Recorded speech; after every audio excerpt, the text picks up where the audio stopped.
Le numérique est confronté à une pénurie globale de talents qualifiés, a fortiori si on ajoute un critère catégoriel tel que le handicap. Nos différents métiers exigent souvent un fort niveau de technicité. Et pourtant, le sourcing dans la sphère du handicap peut être une véritable opportunité. Mais le vivier est difficile à cerner. Il est difficile à identifier dans la mesure où le handicap est pour la plupart du temps invisible et que les personnes ne souhaitent pas l'afficher. Les profils en situation de handicap présentent un parcours souvent complexe. Parce qu'ils ont eu une reconversion qui peut leur être chaotique, une expérience assez variable dans le numérique, des accidents de la vie, ils sont donc assez difficiles à identifier, à recruter et à accompagner dans leur mission. Nous avons une politique volontariste d'embauche de personnes en situation de handicap car nous considérons la diversité comme une réelle source de valeur et de richesse. L'action mise en place vise à accompagner l'inclusion durable de profils que l'on n'aurait pas pu forcément recruter directement. Alors, notre mission consiste à délivrer durablement de la valeur par l'intégration du handicap au métier du numérique. Pour ce faire, on a déployé des parcours passerelles qui permettent d'accompagner le collaborateur et le manager à monter en compétences ensemble et à porter les valeurs qui leur sont communes. Nous sommes en lien avec différentes entreprises adaptées du numérique, dont Compétences, depuis plusieurs années.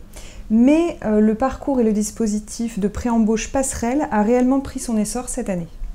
Chez Inetum, c'est logiquement l'initiative de la mission handicap, plus familière avec les interlocuteurs du secteur adapté protégé, de mettre en lien les entreprises adaptées du numérique et nos opérationnels. Nous avons ensuite réfléchi à un juste équilibre entre prise en compte des spécificités de l'entreprise adaptée et intégration, inclusion comme un sous-traitant ordinaire. L'enjeu est que progressivement le recours aux entreprises adaptées soit systématisé. L'entreprise adaptée est présente au moment de l'entretien avec l'équipe projet accueillante, puis propose un suivi personnalisé tout au long de la période où la personne est intégrée dans notre équipe projet. À l'issue de cette période définie au démarrage, un bilan est fait. Si tous les voyants sont au vert, nous proposons une intégration à la personne en CDI dans nos équipes.